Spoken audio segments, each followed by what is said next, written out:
Social Security, Retirement, Disability, SSDI, Survivors, SSI, and SNAP benefits. Some changes to your benefits and some important information we need to understand. Let's get into it and discuss all the details. But if you haven't done so yet, or if you're new here, make sure to hit the subscribe button right down below the video so you can stay tuned with everything going on right now as things are changing very, very rapidly as a result of these packages, proposals, amendments, and everything else that is going on out there, as well as so I can keep you posted with all of the latest updates. So again, thank you so much for joining me. I truly do appreciate it. I am your one and only daily advocate, so make sure to hit the subscribe button right down below the video, and I'll continue to be here for you every single day, as that is my commitment to you and this community as a whole. All right, thank you so much. I really do appreciate it. Let's get into this right away. All right, so one quick side note. I want to talk about this for just a second. Yesterday, I came out to you with a video bringing you this letter in which I drafted and sent over to the Senior Citizens League. Now, this is a very important letter. If you didn't catch that video from yesterday, I would say go back and check it out after you get done watching this one, as it's a pretty good letter that we have drafted here for the Senior Citizens League. Now, if you're not familiar with who the Senior Citizens League is and what this letter is all about, let me briefly explain what happened here. And then again, I would say just go back and check out the other video from yesterday because we talked about all of this in much, much more detail. But basically, the Senior Citizens League is the big advocacy, powerful group that is urging Congress to send out a focused $1,400 stimulus check for about 69 million beneficiaries of Social Security retirement, disability, SSDI, survivors, SSI benefits. So yeah, this is a really big thing. And with this letter that I drafted, this letter here, I basically just reached out to them and said, hey, we love what you're doing. We're supporting what you're doing. What can we do as a community? How can we collaborate? How can we work together? What can we do to help each other urge Congress to get this stimulus check out for millions and millions of people who need it so badly right now? So, by the way, this has been sent out. So that's the moral of the story. All right. I did make a couple of really minor changes to it based on comments and feedback I was seeing down in the comments section. So thank you so much to all of you who have left those comments. I appreciate it. I did take some considerations as far as some feedback I was getting, so I did make some minor changes, and that thing is out the door. So I'm kind of excited to see what the Senior Citizens League will actually say about this, and I hope that they respond. So hey, if you guys are watching, please get back to me. I'd like to hear about this, and let's connect. All right, anyway, so thank you so much for watching that video, and again, go back and check it out from yesterday. I'll probably even link it down below at the top of the comments section. All right, so let's get into this and talk about all of these benefits I mentioned at the beginning of the video and some changes to benefits, and what does all this mean? All right, so here's the deal. We're getting into the time of year now. Well, we're not getting into. We're in the time of year right now, which, let's be real, is kind of a discouraging kind of time of year, right? Because here's what happens. A lot of us recognize that, oh yeah, we're going to get a great big raise on our benefits, right? Oh, we're so excited. We're jacked up. We're super excited for our raise. We're all excited. We're waiting for it to hit. And then we look at our statements and realize, wait, I'm pretty sure that I was getting, $821, and now I'm getting $822. Wait, a $1 raise? You know what I mean? So, again, I was just giving that as an example. But my point is, I think a lot of us right now, we go into this time of year with high expectations. We're going to get some really nice big raise as a result of the COLA or other provisions and things like that happening. And then all of a sudden, they always swoop in every single time and they eat up the entire benefit. Well, as a result of all that going on right now, I wanted to come in with an article that I found and I think is really interesting and helpful to explain the whole situation of why this actually happens every single year. We all recognize it, right? We all look at our benefits, we look at the statement, we look at our raise, and then we say, excuse me, what happened to our raise? I'm pretty sure I had a big, nice raise coming for me, and now when I look, it's not there. I'm pretty sure there's got to be a mistake on my benefit, right? There has to be a mistake. Well, no, the mistake is not a mistake, but yet they just basically take it all. So, in a minute here, I'm going to bring my wife in, Corey, and she's going to read this article to you. It's going to be very interesting, and I think you're going to find this to be very helpful. But let me give you just a really brief kind of synopsis on this before we bring that in. So here's what happens. The cost of living adjustment is actually a function of just that, right? It's based on inflation data coming out to see what is the cost of living and how much do we need to bump up benefits to make sure that everybody can still cover their basic cost of living, right? Which is why it's called the cost of living adjustment. However, we also do know that these benefits typically, or the raise is typically taken away by a result of other benefits either being garnished and or reduced. Well, here's what happens and why this is happening.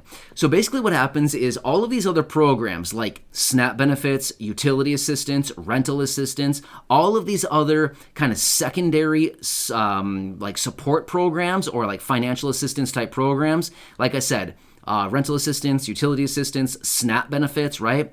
All these different programs. It's all based on income and where income is actually sitting in relation to the federal poverty line. So what happens is, as a result of the cost of living adjustment coming in, it bumps up your benefit, right? Which ultimately gives you more income, where then that is a higher percentage of the federal poverty line. And then they say, okay, your income has gone up, therefore we've got to take our fair share. I just said that because we've been hearing that a lot lately, right? But anyway, I would never say that anybody receiving a monthly benefit like this should have to pay their fair share. You've already paid your fair share. Trust me. The reason you're getting your benefit is because you've paid so much in your fair share, and that's why you've earned the benefit that you're receiving, right? So yeah, you've spent a lot of time, you've paid in a lot of years of service, and that's why you're getting your benefit. So hey, huge congratulations to you. I know that the benefits should be more, but I'm saying you've spent a lot of time. Seriously, you've spent a lot of time and you've paid a lot in, which is why you're getting your benefit. But anyway, it's discouraging to see when we get a raise to our benefit and all of a sudden it's all gone. Well, the reason is because of exactly that, what I just said, is it's income versus the federal poverty line. When your income goes up, it's a higher percentage of the federal poverty line or where it stands with the federal poverty line. Therefore, they reduce other benefits as a result of that. Now, I'm going to bring my wife in, Corey. She's going to talk about this article. It should only take like a minute and a half. It's not very long at all. And she'll read this to you. It's very interesting. There's some remarks here actually from somebody from the Senior Citizens League. Hey, nice. Thanks again for coming out. We appreciate the Senior Citizens League. They're doing a lot of really great things here as well, just like us right here on this channel. So we want to collaborate with them and do it whatever we can to get more benefits.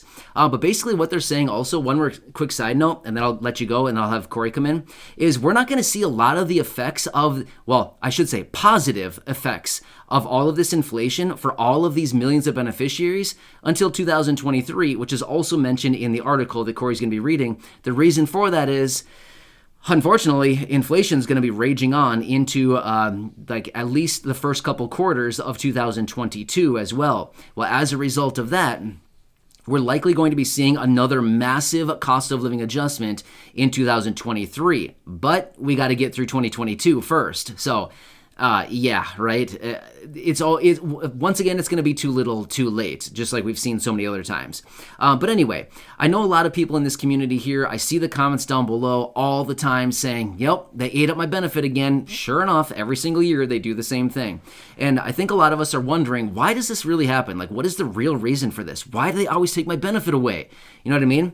And I think a lot of us have always wondered, what is the real reason behind this? Well, I think this article is actually going to answer that here in just a minute. So, with that being said, I'm going to bring my wife in, Corey. She's going to read this to you. It's really short. I am not going to come back at the end of it simply because this should answer everything for us from what I just explained, as well as what Corey's going to talk about right here in this article. So again, thanks for joining me. You're awesome. Seriously, this is such a great community. I read through your comments every day down below. There's so many great comments. I love it. So thank you for being part of this. We've all got to stick together through this, and ultimately we will prevail in some way, shape, or form. We're going to get something. So anyway, thank you for your continued support. Hit that subscribe button right down below if you haven't done so yet. Share this video with your friends, family, social media. And like I said, after you get done watching this one, go back and check out that video from yesterday where we read this letter to you right here from the Senior Citizen, to the Senior Citizens League. Good stuff. All right, Corey, take it away, and I'll see you in the next video. Social Security. Could the COLA increase reduce your SNAP benefits? This is by Josephine Nesbitt. The rate of inflation skyrocketed to 6.9% in 2021, its highest 12-month, ending in November, increase since 1982, according to data from the U.S. Labor Bureau of Labor Statistics. The Social Security Administration has also confirmed that Social Security benefits will increase by 5.9% for approximately 70 million Americans in 2022. What does extra Social Security income mean for SNAP recipients? Beneficiaries won't see the full financial impact of high inflation on Social Security income until well into 2023 and beyond, says Mary Johnson, the Social Security and Medicare policy analyst at the Senior Citizens League. However, low-income programs could potentially see lower benefit amounts. Low-income programs such as SNAP, rental assistance, and Medicare Extra Help have complex eligibility requirements and income restrictions that are determined in relationship to a percentage of the federal poverty level. SNAP maximum allotments, deductions, and income eligibility standards are adjusted by the U.S. Department of Agriculture at the beginning of each federal fiscal year. The fiscal year begins on October 1st. If income is right on the borderline and a high COLA is received, that potentially could cause trims to benefits from programs, Johnson wrote. Some individuals might lose access to certain low-income benefits altogether because the COLA boosts their income over the limit. The federal poverty level is adjusted for inflation each year using the Consumer Price Index for urban consumers. Typically, the CPIU increases slightly faster than the Consumer Price Index for urban wage earners and clerical workers, which is the index used to adjust Social Security benefits, Johnson added. While the federal poverty line tends to keep pacing with COLA, 2021 is a different story. According to Johnson, the CPIU has grown more slowly than COLA, which could result in benefit trims for SNAP. If you have questions about your 2022 SNAP benefits, contact your local state agency.